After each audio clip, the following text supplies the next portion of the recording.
Welcome to the Great Detectives of Old Time Radio from Boise, Idaho. This is your host, Adam Graham. If you have a comment, email it to me, box13@greatdetectives.net.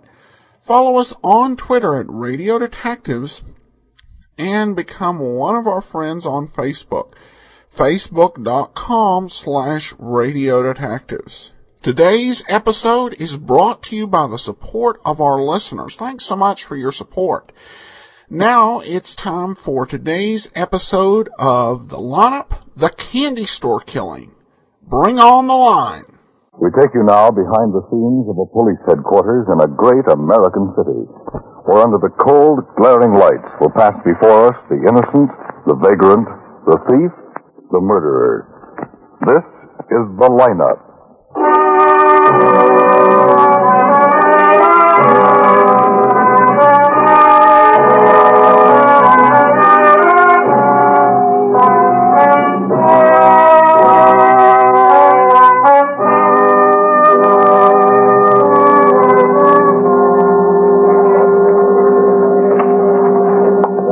Chairs in the front, any of them. Oh, yes. Can I smoke with you? Sure. No thanks. Just put one on. How is the woman? Well, the operator this morning. She's pretty low. And the man who owned the car? We picked him up. Did he do it? That's what we want you to tell us, Mr. Dell. Well, I got a good look. I know. I can tell you all right. I hope so. May I have your attention, please? You people on the other side of the wire in the audience room, may I have your attention, please? Thank you. My name is Grebb, Sergeant Matt Grebb. I'll explain the lineup to you. Each of the suspects you will see will be numbered. I'll call off a number, their name, and charge. If you have any questions or identifications, please remember the number assigned to the prisoner as I call his name. At the end of each line, when I ask for questions or identifications, call out the number. Oh, sure. I can tell you all right. If you're sure or not too sure of the suspect, have him held. The officers who took your name will assist you. They're seated among you. Please be prompt with your questions or identifications. When the prisoners leave here, they are sent to the bathroom and dressed back into their jail clothes. It makes it quite difficult to bring them back after they leave here. The questions I ask these suspects are merely to get a natural tone of voice, so do not pay too much attention to their answers as they often lie. Bring on the line. Okay, move it along. That's good. Now turn and face front, hands to your side. Look straight ahead. You raise your head. Okay. Number 1, Albert Bartok, assault. Where do you live, Albert? 19137 Fuller. What's your business, Albert? You couldn't make it Al, could you? What's your business, Albert? I'm not working. Why did you hit your wife? Because I'm not working. She keeps reminding me. For 2 years she reminds me. Morning, night, and noon she reminds me. It depressed me. You hit her with a chair. It was the nearest thing. Every time I tried to sit down, she grabbed my hair. She wouldn't give me no peace, so when she grabbed my hair, I grabbed the chair. Number 2, Henry Ingram, vagrancy. Oh, Sergeant. This is twice this month, Henry. Yes, Sergeant. I just got out. Why were you trying to catch the duck? I was walking through the park. I saw the duck. I wasn't trying to catch it. I was trying to pet it. I like ducks. You ruined the whole flower bed trying to pet it. Yes, Sergeant. Number 3, Martin Cerruti, theft. I told you to keep your head up. Okay. Where do you live, Cerruti? I'm from Denver. We know that. Where do you live here? I don't. I just got off the train. You stole a coat from the Wheelwright department store. I forgot to take it off. All right, you've got a place to live now. Number 4, John Woolcock, armed robbery, murder. Lieutenant, where can I put out my cigarette? To the floor. What's your business, John? I run a gas station. Where, John? Corner of 105th and Sutton Place. On the night of November 12th, you held up the Albert Candy Store. No, I didn't, Sergeant. You and another unidentified man shot the owner, Mr. Gus Albert, and his wife, Dora. I had nothing to do with it. That's the charge, John. Lieutenant. Yeah? That's him. Yeah, he's the Are one there I any chased. questions sure? or Oh, that's him. I'm identifications from the positive. audience? Lieutenant, Yeah? Any questions or identifications from the audience? Sergeant Grebb. Yes, Lieutenant? Number 4, hold for interrogation.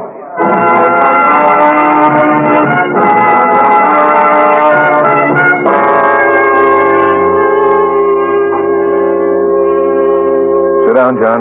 All right. Liable to be a little rough on you. I didn't do anything. I told you before, I didn't do anything. One witness of Mr. Dill chased a man, saw him climb into a station wagon, got the license number. It turned out to be your car, John. In the lineup this morning, Mr. Dill identified you as the man he chased. He's wrong. 2 other men and a woman also identified you. They all agree they saw you run out of that candy store with another man. The owner of that store died last night. I'm sorry. His wife's in bad shape, but she'll live. Look, I've never been in that candy store. I didn't shoot anybody. You live with your brother? Yes. George Walcott? Yes. Where was he that night? You keep asking. He went to a movie. And he didn't take the station wagon? I told you, no, he didn't take the station wagon. Does George have a key to the station wagon? How many times do I have to tell you? Does he have a key? No. He didn't take the car out of the garage that night. Somebody did, John. All right. Somebody took it out. I didn't. George didn't. Go find out who.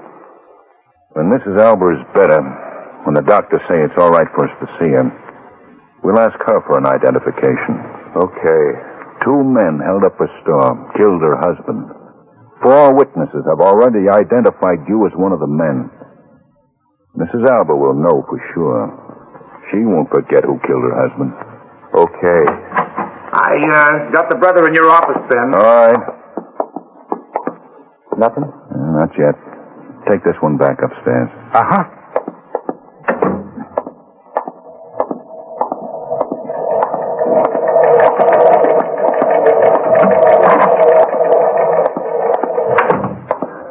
George. Hello, Lieutenant Guthrie. George, your brother's in a lot of trouble. Yeah, I know. He sticks with his story. Says he didn't leave the house that night. Says he didn't use the station wagon. Says you didn't either. I didn't.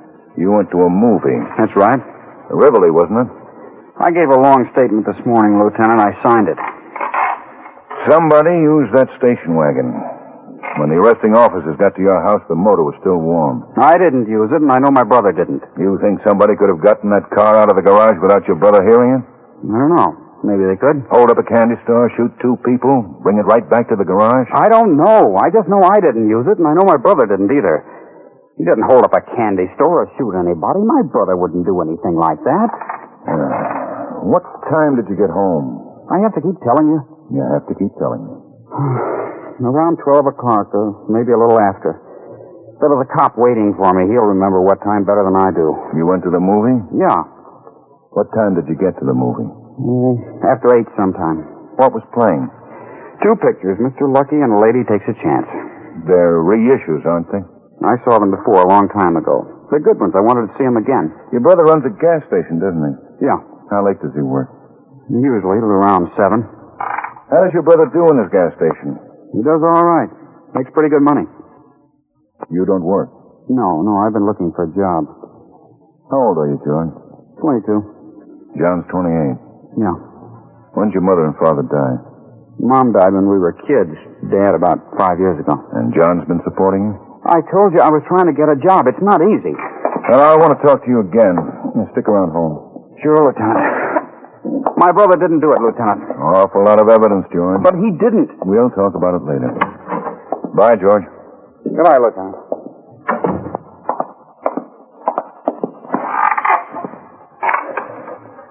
Howard? Yes, Lieutenant. George Walcott's coming out. Put a man on him. Right.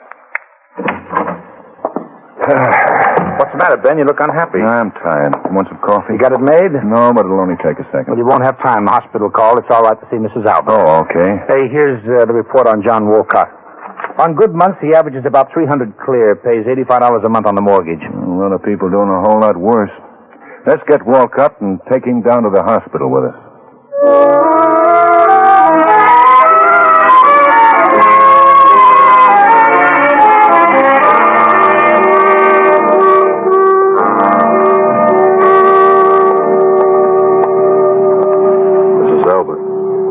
Mrs. Albert. Yes? What is it? This is Lieutenant Guthrie and Sergeant Grebb. They want to talk to you. All right. We won't take long. All right. We want you to tell us if you've ever seen this man before. Move up, John. Right in here. Mrs. Alba? I don't know. I'm not sure. Could he be one of the men who held up your store? I don't know. He looks... I don't know. He isn't the one who shot us. The one with the gun. He isn't? No. He's not that one. You sure? Yes. Yes, I'm sure. Well, Mrs. Alba, several people say they saw this man run away from your store. I don't remember the other one too well. The one who stood by the door. Happened so quick. The man with the gun. He's the one I remember. He was in the middle of the room. It all happened so quick. The other one I didn't really notice. I think that's about enough for now, Lieutenant. My husband dead. We'll do everything we can, Mrs. Alba. What can you do? He's dead. That's all. I hope you didn't have anything to do with it, young man. I hope for your sake you didn't. It's a terrible thing.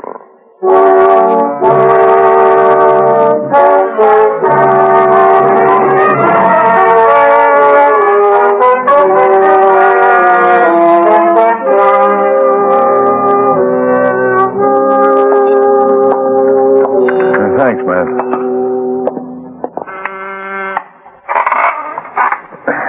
Yeah? They're here, Lieutenant. Oh, all right. Send in Mr. Dill first. Well, is the coffee all right? Whew, hot. Mr. Dill, Lieutenant. Come in, Mr. Dill. How are you, Lieutenant? You met Sergeant Grebb? Yes. Hello, Sergeant. Hello, Mr. Dill. Have a seat. Thank you. Mr. Dill, we know definitely the man you identified this morning wasn't the one who actually did the killing. He was one of the men who ran away from that store. Well, we're interested in the other man now. What did he look like? Well, it all happened fast. Like I told you, I was just walking by when I heard the shot and then the scream. The door of the store flew open. Two men came out. They were running. The first one, the one in front, was the one I pointed out the lineup. You didn't notice the other man? No, not exactly. I got kind of a look at him, but it all happens fast. I guess I was more interested in the other one, the one I recognized. You don't think you could identify the other one? Well, they separated, like I told you. They started running in different directions. I went after the one who climbed in the station wagon, and I got his license number. You went right after him? Well, I took a look in the store first. I wanted to see what was going on. Then you went after him. Well, I went after the one with the station wagon, yes. I saw the two people lying on the floor, blood, and... Well, I just went after him. How far did you chase him before he got in the station wagon? Oh, about a block, I guess. And how far away from him were you when he drove the station wagon off? Oh, I don't know. Just about 50 feet. Were you across from the station wagon or behind it? I was behind it. I was chasing. Yes, I know, but he didn't cut across the street? The station wagon wasn't parked on the other side of the street? No, he just ran up the block. Station wagon was parked on the same side of the street. Well, did he turn around and look back at anything? Well, I don't remember. I don't think so. He just ran up to the car and drove off before I could catch him. But you recognized him? Oh, sure, the man this morning in the lineup. You don't remember anything about the other one? No, I'm sorry, I don't. All right, Mr. Dill. Is that all? Yeah, that's all, and thank you. Oh, sure, anytime. Mr. Dill. Yes? If this man was running away from you, you were behind him the whole time. You were about 50 feet away, behind the wagon, when he drove off. Now, I should think it would be a little hard to tell much about a man under those circumstances. Well, I got a good look. Oh, a darn good look. You said he didn't turn around. Well, no, I don't think he did. I don't remember that well. I got a look at him when he ran out that door. Oh, he went right past me. Oh, I got a look at him then. All right, Mr. Dill, that's all. No, he was a guy. I got a good look. Yeah. Oh, you think you'll want me again? We'll call you if we do. What are you doing, Ben? Trying to get a description of the man who used the gun. Yes. And while you're doing it, you practically made Dill a liar. The way he tells it, or I should say the way you got it out of him, he couldn't have made a positive identification of a man who ran past him through a doorway, then showed him his back for the rest of the time. Yeah, I know. In the lineup this morning, Dill and the others didn't say a word until they heard you read off the charges. But before they went in, they knew whoever we had was the one who owned the station wagon. Okay. Explain me the station wagon. Dill got the license number. The car was still warm. Yes, I know. Well, then what are you trying to do? I'm trying to find out who killed the man in the candy store. By making a liar out of the best witness you've got? Who's making a liar? Well, you're trying pretty Well, hard. do you mind if we find out what the other 3 witnesses have got to say? Well, you don't have to get jumpy. I don't. Oh, swell. Yes, Lieutenant? Send in Mrs. Evans. I'm sorry, Ben. Maybe you'd better put some more sugar in your coffee, huh?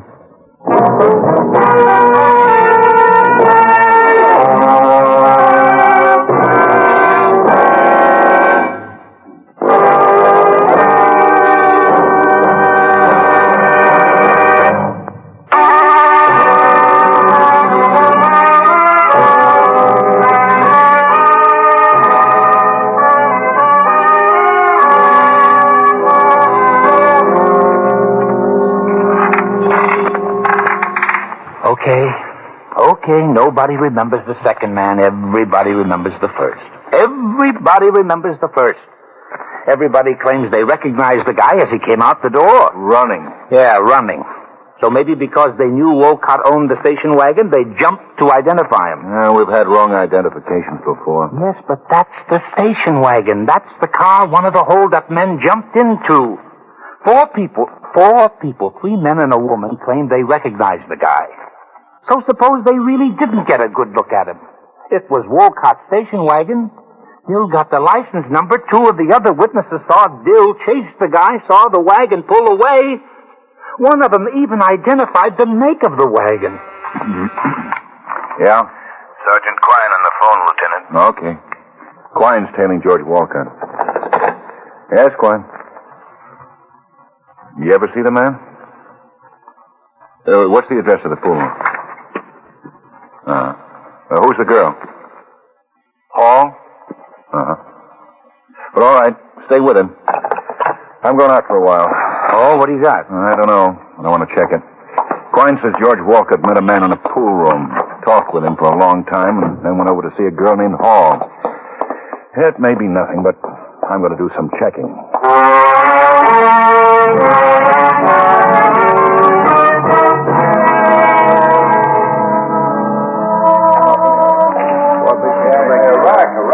Sure, I know Wolcott. Plays snooker in here all the time. Hey, you know his brother? No, didn't know I had one. George met a man in here today. They left, went across the street to get a shoe shine. Tall, thin man, dark. Hey, Rack. Wearing a brown jacket, light pants. Rudy. Rudy? Rudy Garvin. He plays in here all the time, too. Buddy of George's. They pal around a lot. Rudy Garvin. You know him? Yeah. I don't like him. Slimy kind of a guy. He's a bad boy.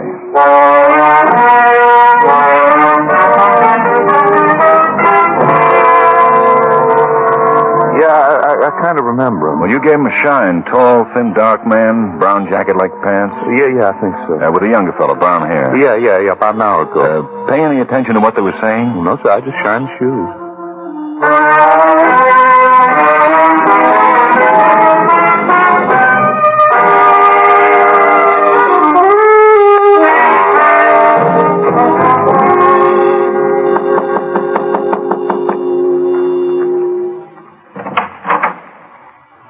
Yeah? Miss Hall? Yeah. Lieutenant Guthrie, police. Oh. What do you want? I'd like to talk to you.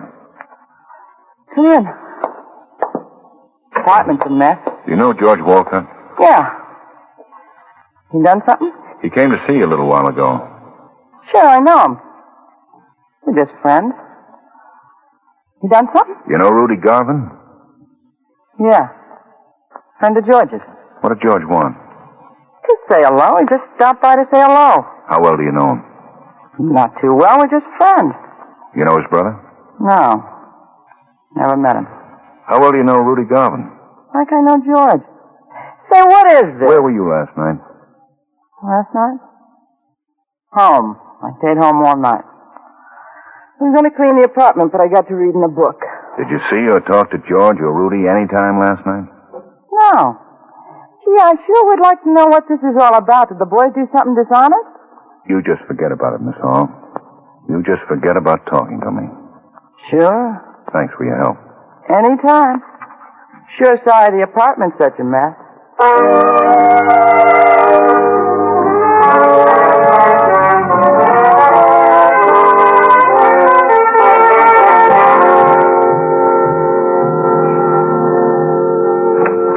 Here's the file on Rudy Garvin, Ben, and his pictures. Yeah, a dozen arrests, 2 convictions, petty theft and possession. A cheap hood with a nasty disposition thinks he's tough. Yeah. Here's Quine's last report on George Wolcott. Tailed him from the girls to the east side of town where he met the same man he met in the pool hall. Rudy Garvin. Young Wolcott's in his house now. Quine staked out across the street. Check on this Miss Hall. Here's the address. Put a man over there to watch her. Right. I'll check back. I'm going down to the hospital and show this picture of Rudy Garvin to Mrs. Alba.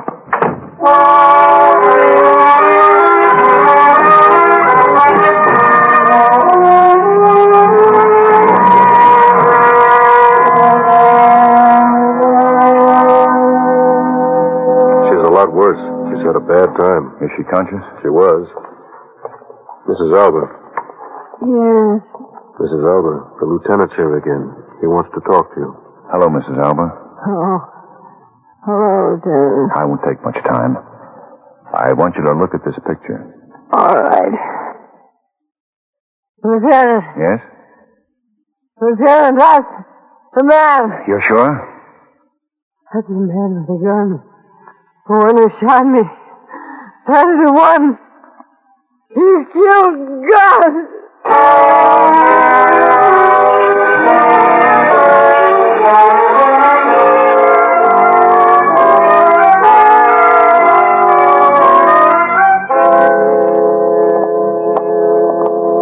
Quine brought in George Wolcott about 5 minutes ago.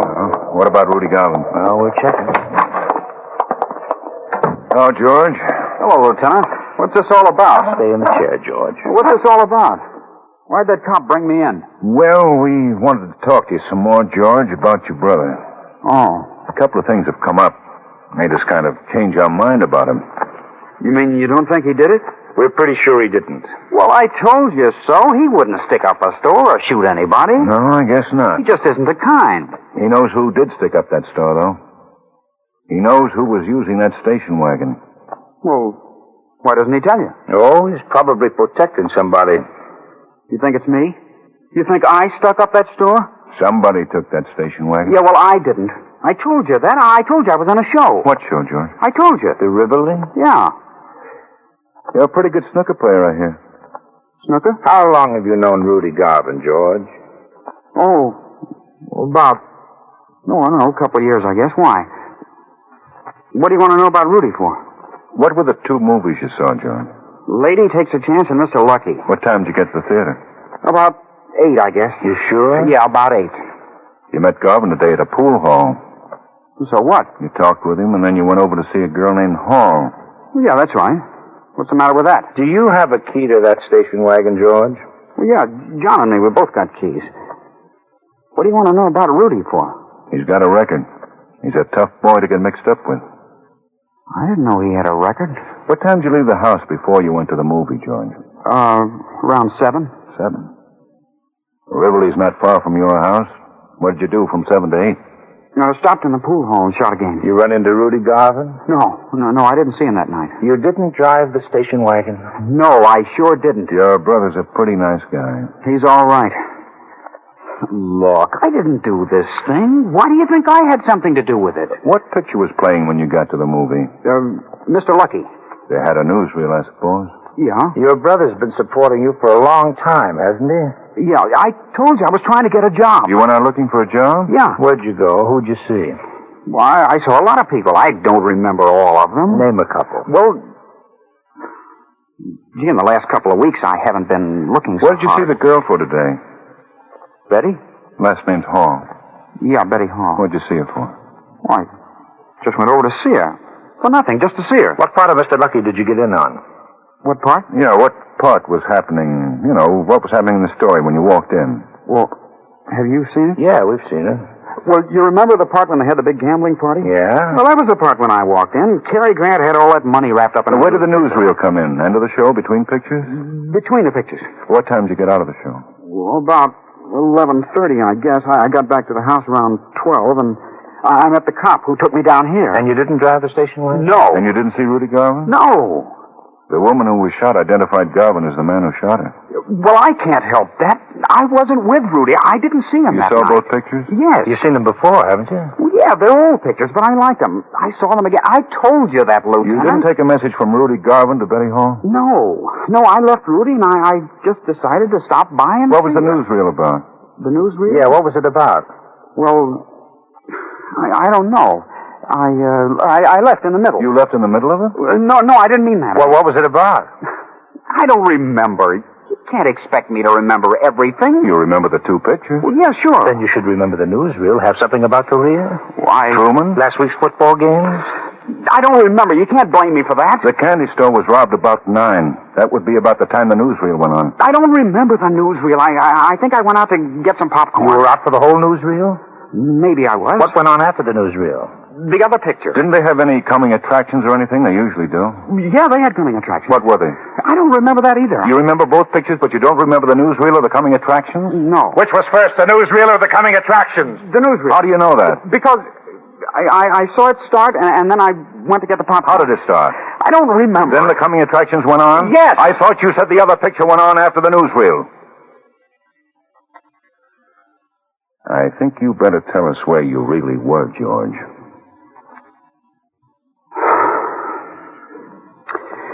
Okay. Get a stenographer, man. Right. Cigarette, George? Yeah. Where can we find Rudy Garvin?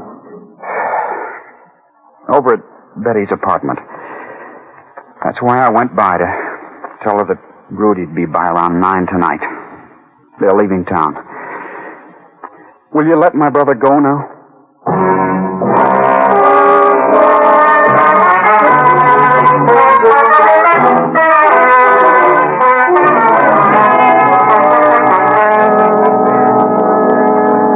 There's 2 cars at the end of the street.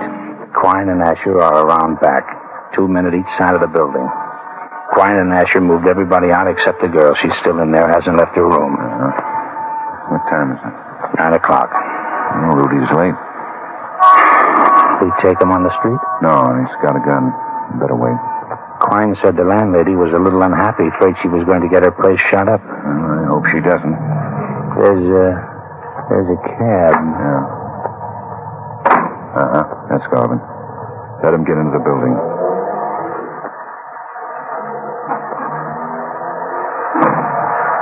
All right, let's go.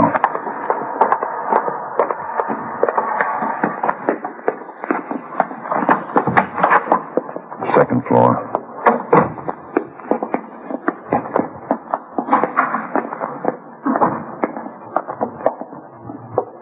Third door.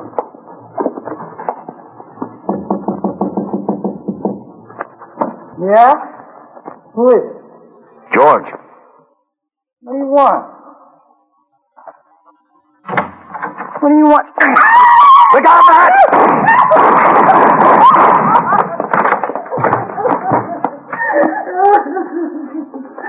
Garvin's pretty bad. You, better get an ambulance. Boy, we sure wrecked this place. Don't worry about it. Betty never cleans it anyway.